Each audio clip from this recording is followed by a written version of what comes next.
What's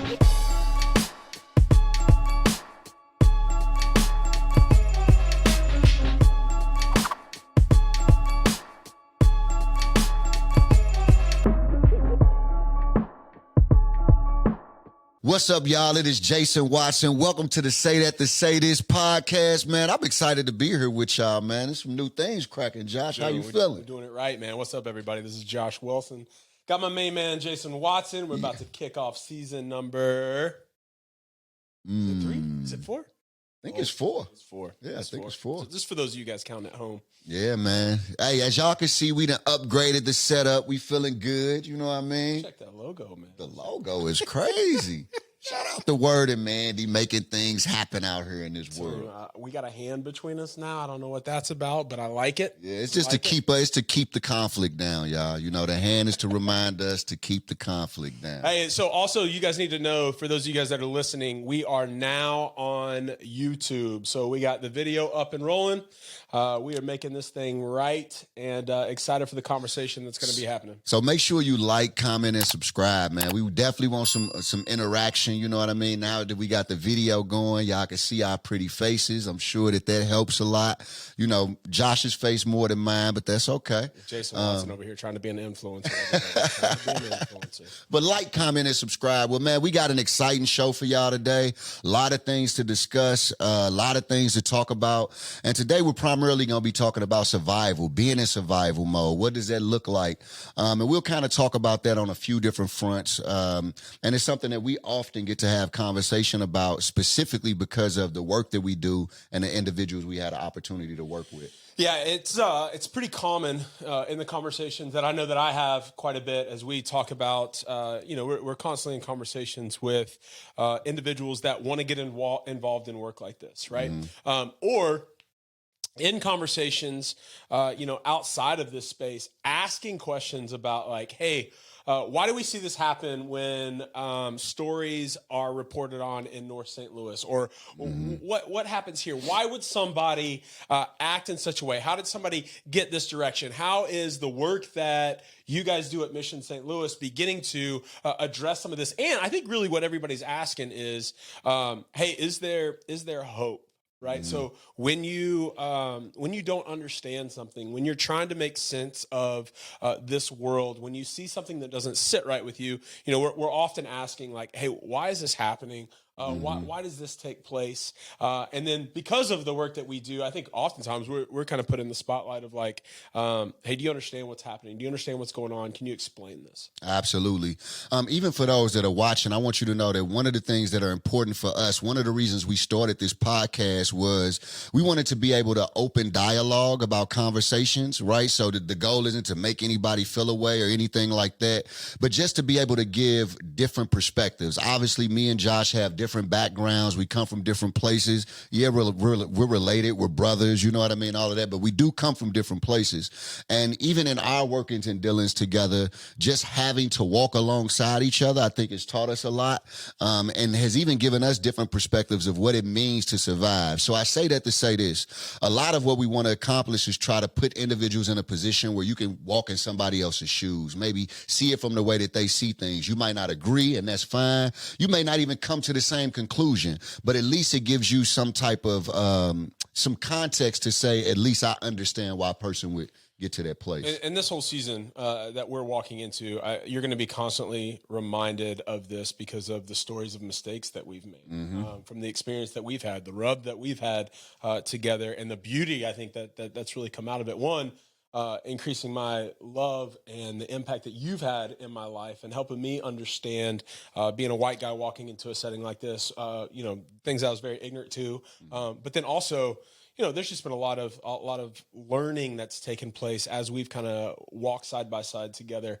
And I'm excited to share a lot of those stories because I think it's going to be really helpful for those that are listening. Definitely. Well, Josh, when you think about survival, like from looking at your background, your experiences, like what has survival meant for you? Like, what does that look like when you think about places you found yourself in, decisions you've had to make, like feeling like you've been forced into certain spaces? Like, what does that look like for you? Yeah, I mean, it's interesting because my son actually absolutely is a diehard Survivor fan. So when we first started talking about that, dude, that kid loves Survivor, and Hilarious. so we ended up watching a lot of that together. But when it's just it's kind of interesting when I think about places where and instances where I personally have been found out. Mm. Um, when I have been terrified and scared to death. And then, I think also moments where maybe not as much like life threatening, but high pressure. Hmm. Right. So, so all of those kind of situations, as I process them, there's always been this piece of like, hey, what does getting out of this situation really look like? Mm. And so honestly, for me, that's a variety of different ways. A lot of that could be leaning a lot on my personality, my traits, my Hmm. strength coming out. So how do I maneuver in such a way? Sometimes the broken part of my personality comes out, the manipulation, the Hmm. dishonest, like all that stuff. But like, man, when push comes to shove, hey, this is some of the way that my personality shines to help me navigate and or get out of the situation. And then, there are countless amounts of times where I've had to lean back on my family, my network, who I know, to either vouch for me or to help me get out of situations that are difficult. That's interesting. It's funny. I was having a conversation with somebody and just talking about um, our experiences and what it means to make an investment in somebody, to desire to see that investment, transfer into something. But more importantly, when you think about the means to survive, right? So when we're talking about survival, first we're talking about just the means, right? So we're not even talking about being in survival mode yet, but just the desire to survive and make things happen. And sometimes, like, when you don't have access to certain things or opportunities in certain ways, you become creative. You know what I mean? Like I often say, when you ain't got no milk, you put cereal, you put water in your cereal. You get creative. You know what I Absolutely. mean? Absolutely. So I think for me, like what it's looked like, it's interesting when I think about it, but I feel like I've been fighting to survive most of my life. So my experience has been very interesting. Like it always has me in like on go mode because I feel like since I was a kid, I've been trying to figure out how I'm going to survive. And I think that impacts the way that you engage with the world around you. It impacts why you make certain decisions.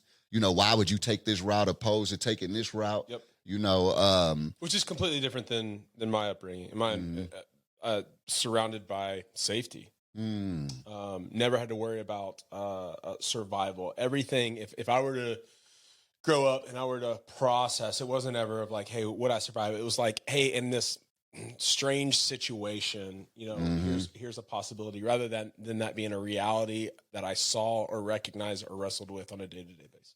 Interesting. Like, man, I could literally remember days where I would come home, right? And everything we own would be on the front lawn. And my mama like, we moving. I'm like, you didn't say nothing yesterday about Right, moving.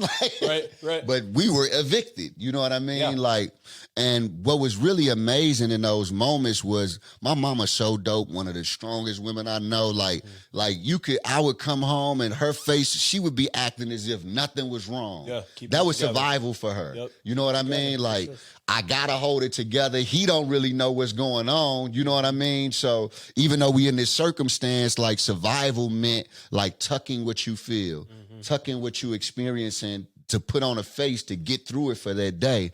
And I think for me, it started with watching my mother, identify ways to just survive, to make it. I always tell a funny story, and it's just kind of silly. Like, we didn't have a lot of vehicles when I was young, but I do remember my mama having a car, and I remember it's hot as a mug. Like, it's summertime. We riding down, I don't know what street in the city, and it's so hot, our windows down. And I look at this other car, and they windows was up. You're like, How are you surviving? I'm thinking like, how is they surviving in that car? In St. Louis, high humidity, Hey, sun blazing. listen, I didn't know what air in a car was. Do you hear me? I'm like, these people must be crazy. Right. But I just say that to say sometimes like it's small things like that, you know what I mean, that the conditions in which you are in that affect the way that you choose to survive. Yeah, that's exactly right. So, you know, there are certain decisions I feel like I made earlier on, you know, when I was young, because I was trying to figure out, like, what does that look like for me? You know, so there may have been other options, true. You know, I often, you know, I tell everybody I started selling drugs, I was 12 years old. And it wasn't because my mother didn't provide. Like, my mother was, you know, a hard worker, like, despite her addiction. Like, she got up and worked every single day. You know, I don't care if she binged all night. She was going to get up and go to work, you know, and I always saw that in my mother. So I saw what work ethic looked like. You know, I saw that, you know, survival for her was I'm going to do whatever need to be done. You know what I mean? Despite what I got going on. And in some ways, you know, there's some negative aspects to that, but it's also some beautiful aspects to that as well. Absolutely. Because that meant when mud, like when the waves hit your boat, you know what I mean? And it's holes, you know what I mean? And water leaking into your boat, you understand, like, man, I've been here before. That's right. You know what I mean? So I think that played a huge role in how I've saw what survival looks like. Yeah. So, I mean, you think about being in that situation, right? And you know, I think for today's conversation specifically, like, everybody is placed into a means of like having to survive and having to Absolutely think about that. And there is a beauty to it, right? So it does produce strength. I mean, it's one of the things when I think about parenting my kids, and just this idea of like, hey, there's situations I could rescue you, but I want you to do hard things because I know that what it produces. That can tip, right?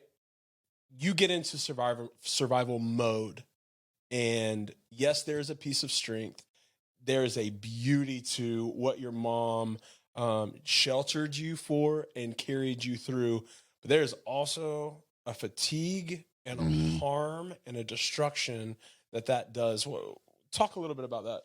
Yeah, so like, you know, I think it's interesting. When I was young, I always felt like, and even in therapy, this is something that my therapist communicated, like, you're in a position where even at a young age, you're trying to create something that you shouldn't have to create.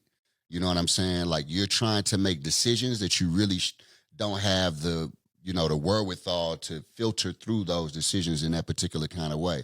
So it makes me think about like going to school. Like, I lived a lot of different places in the city. Like, I grew up in Walnut Park, and no matter where we went, I caught the bus back to Walnut Park. But one thing about growing up in the city was that any school you go to, you got to fight. That's right. That's part of your survival. Like, somebody gonna test you. You already know that that's gonna happen. So I think that taught me something early. Like, as I started to grow into my own, like, okay, I need to know what it looks like to protect myself. You know, that's a means of survival. And I can really kind of think back to when I was like 10 years old, and I was just telling somebody this the other day.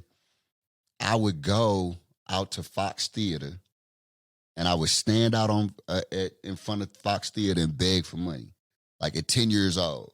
Like, and people gave me a lot of money. So don't feel no sympathy. Like, this was a hustle, y'all. Like, I don't want y'all to hear this and be like, oh, he was out there 10 years old. Hey, I'm talking about that, but that was survival for me.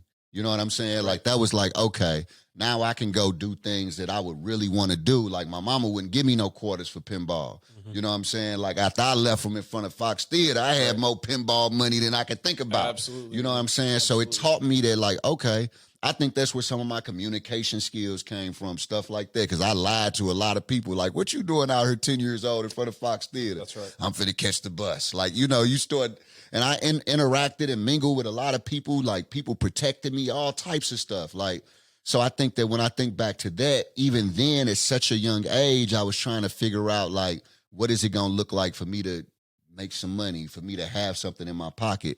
So let me reverse that question. Like, so even for you, because sometimes we think about survival from this negative aspect, but it's not always this negative piece, meaning how do I survive? In some cases, we're in spaces where we could thrive in that survival. You know what I mean?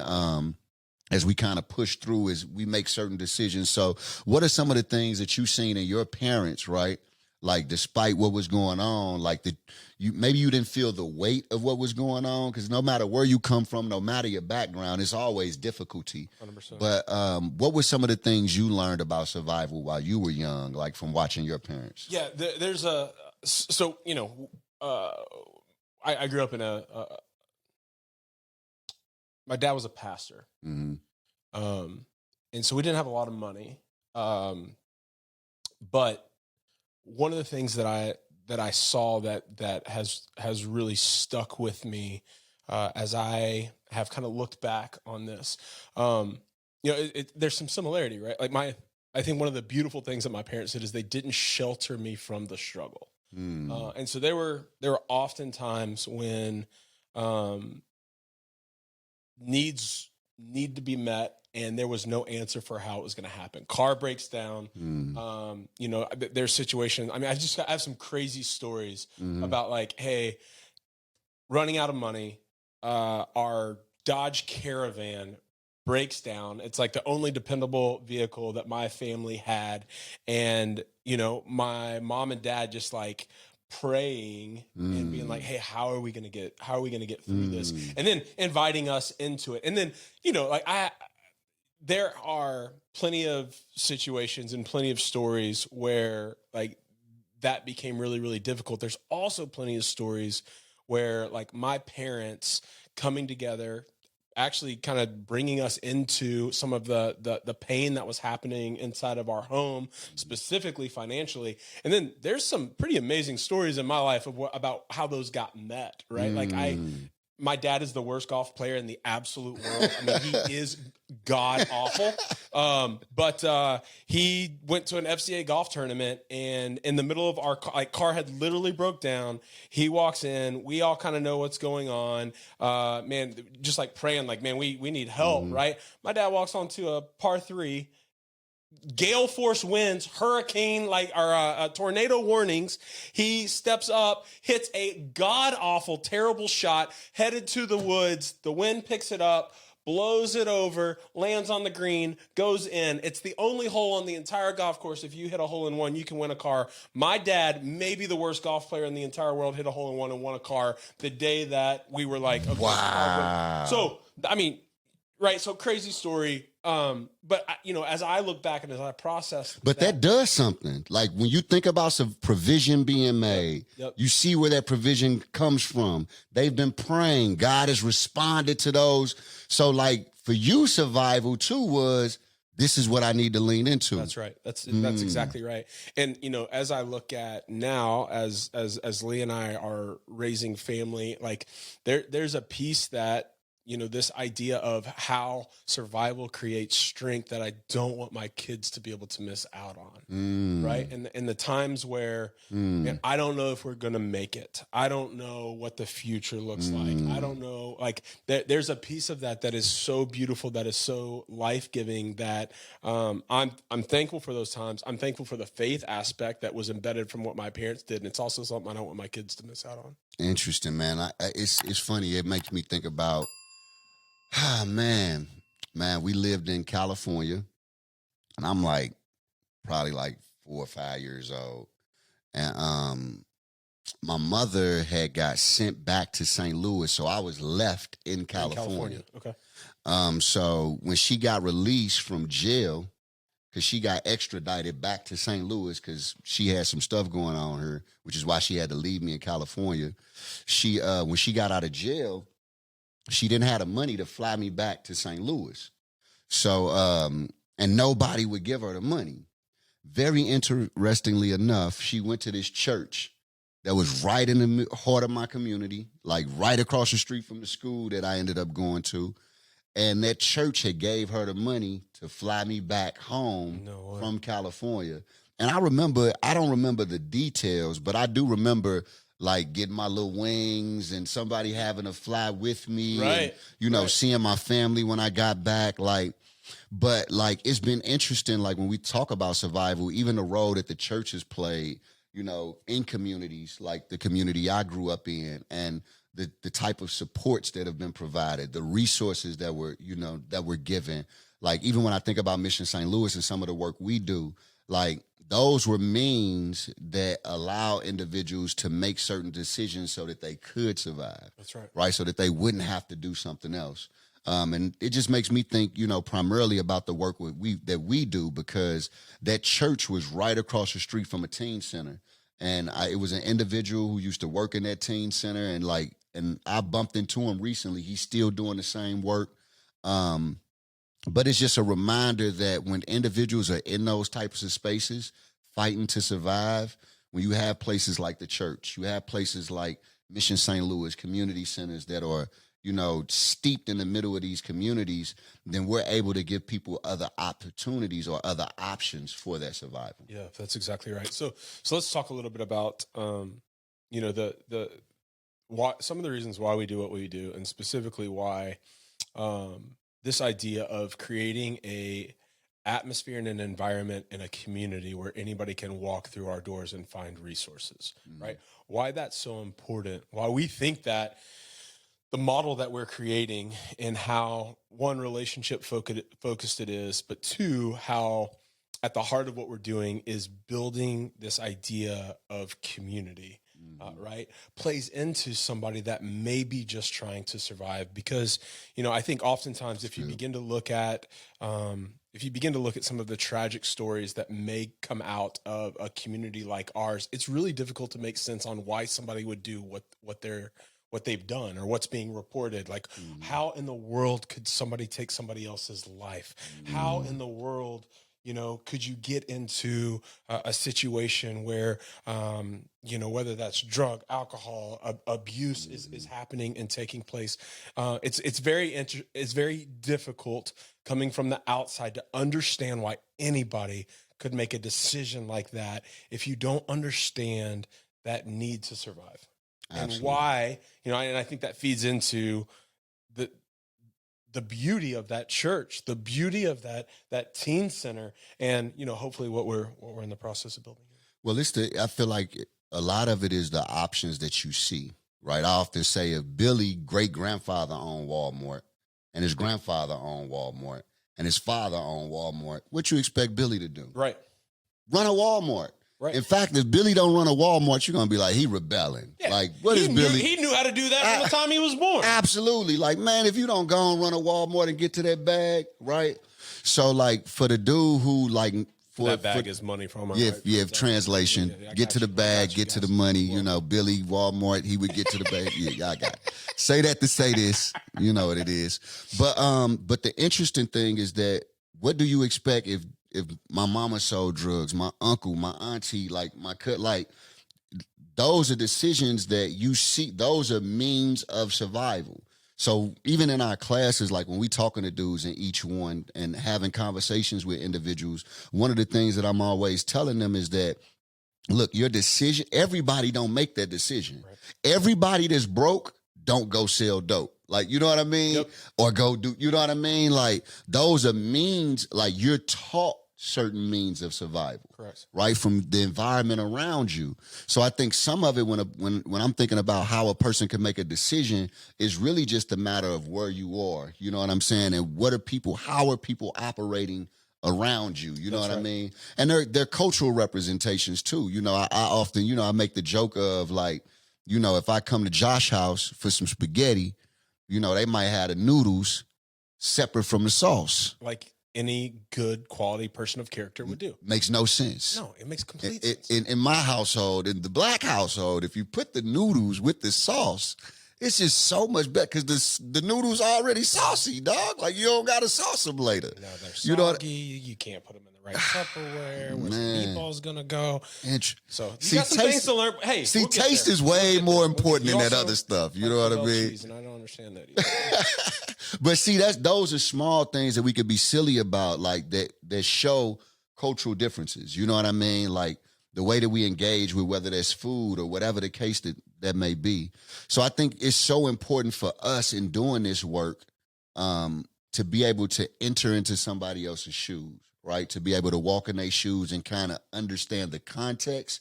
So the question isn't, dang, why you do that? The question more so is, what brought you to that decision? That's exactly right. You know what I'm saying? Like, what else is going on in life that would make you feel comfortable enough to do X, Y, Z? You know? And then I also think about the mental aspect. For those that understand the brain and how it works, like, by the time you 14, your brain by the time you're 25, your brain has already decided whether you're going to fight, flight, or freeze. That's right. You know, so your survival instincts that kick in come from your environment. They come from your family upbringing. They come from things that you've seen, things you've been taught, right? So if I grow up in an environment where I am seeing violence often, and that is a response to circumstances and situations that take place, naturally there's going to be something that I would take on. In the same way, if you watch your father pray every day and you see God respond to his prayers, like you see this in your home, like more than likely you're gonna have some type of prayer life. That's like, you know what I mean? Like, even if you do something stupid, you like, I know I could go talk to God. And you fall back on what you know. Absolutely. So I think those things play a huge role in what those survival instincts look like. Because when you're young, you're understanding what I say, like, so where I'm from, when gunshots go off, we don't run away from the window. Like, we run to the window. Who is it? Where they at? You know what I'm saying? That's an instinct, like, you know what I mean? Or that's about a block or two away. Or that sounds like you can literally get certain kids in these communities, like a gun go off, they 13, oh, that sound like a this. Yep. That's right up, like these are what block instincts. It's from. Absolutely. Yep. So these are instincts that they learning because they're in an environment. Exactly you know what I'm saying? You talk all the time too about like, hey, you know, a child walking down the street to go to the store, if somebody's coming from outside the neighborhood, they'd be like, hey, how dangerous do you know what could happen, what could take place? And that kid doesn't feel any fear at all. It's like, I know exactly what I'm doing. I walk this all the time. I know this path. I'm familiar with what's going on, and there's no sense of fear. And probably feel more safe there than some of the spaces we would call nice. Correct. You know what I mean? Yeah. Like, so it's interesting. I lived in Iowa for like 5 years. Don't ask me, y'all, how I ended up in Iowa. I know y'all wondering, how did that do? Walnut Park to Iowa, baby. But I lived in Iowa City for about 5 years and was able to do some amazing work there with an amazing church there. But it's interesting, like, being in Iowa and just seeing how culturally different it was, like, the response to certain things and certain things that you're not exposed to. So I remember that they did this, they did like a interview with me, like the newspaper or something like that, and just kind of talking about my story, because I was there working with kids from Chicago, stuff like that, people who were in survival mode. And they did this article on me in a newspaper, and it just kind of ran through my story, my background, stuff like that.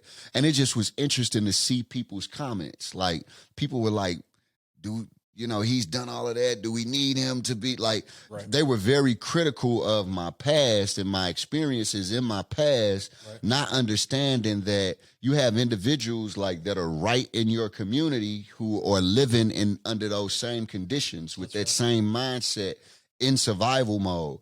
And often you need somebody who's been in that mode to be able to connect with somebody who is. Yeah, that's exactly right. And so, I think as we talk about this, and specifically as people are listening, I think one of the things that we want people to understand as we talk about survival and as we talk about the work that we do, is entering into, right? It's the definition of empathy, right? Mm-hmm. So you said, hey, what does it look like to put yourself in somebody's shoes, to be able to not just see the action or the result of what happened, but hey, what got you here in the first place, right? Because if you're able to do that, if I'm able to really kind of understand or put myself in your shoes, you realize very quickly that you're that same person.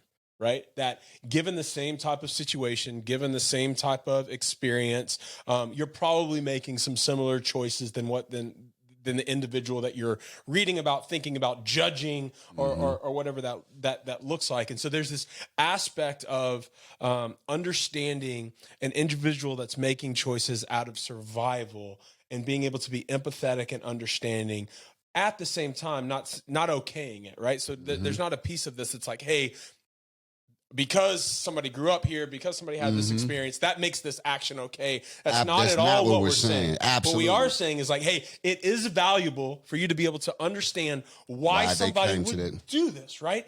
And then we have to be thinking, I think specifically as a culture or as St. Louisans or those that care about place and those that care about people and care about what's taking place in the city. I think one of the most beautiful things, and you've said this multiple times and you've used a bunch of illustrations and you may do that later, but I think the really beautiful part of this as we begin this work is understanding that one, you have to find community, right? If you're in a place where you're feeling like you're having to survive, the only way that you get to a place that you don't feel like you're having to survive is you're surrounded by people that one can give you and speak into your life and show you a new reality. Right? There's got to be a sense of hope that's there. And that sense of hope is not me telling you that hope exists. Right. My responsibility is showing you, is being with you, is helping understand, is talking about where hope lives and what it looks like. And then the second aspect of that is there has to be real solutions and real resources available. Agree. One of the things I often say is that reality will shift your right and wrong. I don't care who you are. Really good. Reality will shift your right and wrong. And what I mean by that is maybe you're a mother watching this and you're like, what do you mean? If it meant that you had to protect your baby, you would do anything necessary. The reality of the danger that could exist will activate you in such a way that you would do anything to protect your child. That don't make you a killer. That makes you a protector, right? So reality will shift your right and wrong. And I'll kind of like leave us with one of these thoughts. I tell this story all the time, like, and you were talking about illustrations, but, and I often get in trouble for telling this story. Actually, I don't. Everybody ends up loving it by the end of it. But in 1972, there was a plane crash, a rugby team. Y'all probably saw this movie. It's called I'm Alive, right? Dope movie, by the way. But rugby team crashes on a glacier, right? About 16, 17 people survive. They're on a glacier, stuck, trapped, like, starving, about to die. They waiting on people to come rescue them, right? And over the course of time, what happens is to survive, those individuals start eating the people that died on the plane. Now, y'all probably wondering, why are we talking about cannibalism, right? But if you would have asked those people just 30 minutes before that plane crash, would you ever eat anybody? Would you ever do this? They would have said absolutely not, emphatically. Probably like you looking at me on the camera like, I can't even believe you're talking about this. Yeah. But the point simply is they needed to survive and they activated in a certain way. Now, you take that analogy a little bit further and you say, well, I wonder what they felt like when they got back. Like, what did they have to do? They made a decision that they had to make to be alive, but in so doing, they offended other people, I'm sure. And they're processing, and there's guilt, there's shame, there's all of this. All of those pieces that come along with it. And I often say that strikes at the heart of our work because, like, in order for us to work with individuals that we work with, I need to understand why you ate that. I need to understand why you made that decision. I need to know, oh, you were trapped on a glacier. Yeah, if I'm judging you just based on what you did and not how you got there, you're only getting a piece of the story. Absolutely. So I think what strikes at the heart of the work that we do, and we're not the only organization doing amazing work in this city, but what strikes at the heart of it is us being able to say, listen, even if I haven't been through what you've been through, right, I can't even say that I would make the same decision that you would make. But what I can say is I understand I can understand how you can make that decision. That's right. I can understand that being faced with these set of circumstances can bring you to this particular place. And I think in so doing, we start to understand what survival mode looks like for different people. What does it mean to survive for this individual? What does it mean to survive for that individual? And then we're able to love on them where they are. Another piece that I'm going to say is we're not talking about just a black-white issue. Like when we're talking about survival, right, what we're talking about is just the idea that it doesn't matter what survival for you look like. Like your cup is just as heavy to you as my cup is to me, because that's the only cup that you know, right? So we're not saying that a group of people doesn't have to survive or isn't fighting to try to survive in different ways. Like I want to make that clear. And we're also not saying that this cup is particularly heavier than that cup, because what I know about pain is that if you talk to a person about their pain, it feels just as hurtful to them as your pain does, no matter what it is. Right. And I think it's the same for where we find ourselves when it comes to life and when it comes to survival as well. I think that's a great point. I think the last piece in the midst of that, wrestling with the weight of, one, your own experience of surviving, two, entering into conversations with those that are in that process or coming out of it. The beauty that I think we can't lose is still going like, hey, even though you've survived, even though you've made some decisions to survive, you still have to know that you are loved. You still have to know that you matter, even despite what you may have done. Like forgiveness in the midst of that is beautiful. And then walking with somebody through the path of like, hey, you haven't lost your value. You are still loved and beautiful. And I think in the midst of that, like, oftentimes when we start talking about like trauma, when we start talking about pain, when we start talking about individuals, like a lot of it comes to like, hey, how do I get you to a place that you're functioning? But I think the beauty of creating an environment of community is like, hey, we're in it for the long haul. If I had one challenge for the people watching, it would be this. Don't always ask the question, why? Ask the question, what? Right? So why did you do that? What is what brought you to that place? Right? So that would be my challenge as you interact with people from different places, different backgrounds, different environments. We all survive in different ways. I've had the pleasure to go to different countries, all types of things. But I think one of the most important questions we could ask ourselves when it comes to trying to understand people who don't have the same experiences as us, don't come from where we come from, is to not just ask the question why, but what. What brought you there? What got you to that space? What led you into that space? And I think in so doing, we're able to learn a lot more about why individuals make the decisions they make. That leads to growing in empathy, right? It's not only it's asking that question, it's having those conversations, but it really is the truth of, hey, what does it look like for me to put myself in your shoes, to not judge you just by what's happened, but that question of what. I mean, it's a beautiful picture of what empathy is, what it looks like, and I think it leads to a better space, deeper relationships, and better community. Absolutely, man. So thank y'all for watching. Do me a favor, y'all. Make sure that you like, comment, subscribe. Another thing that's really, really important for us is we want to hear from you guys, because we want to know what you think. Like, what are some topics you want us to talk about? What are some things you want us to tackle, right? We would also love to hear your perspective on some of these topics that we're having conversation about. Who knows? You might end up on camera one day being interviewed by us. You just never know. Exactly, you know what I mean? But I do want to say thank y'all for joining us. I have realized that in this conversation today, you have, in the right context, without missing a beat, said, I say that to say this, and you finish your sentence. I have not done it one time yet, and I got some room to grow, so maybe this will be the season where I perfect it like my boy Jason Watson.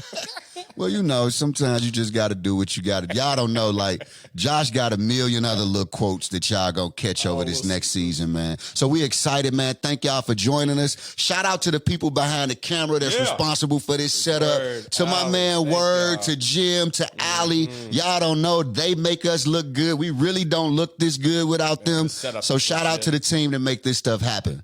Holla. Love y'all.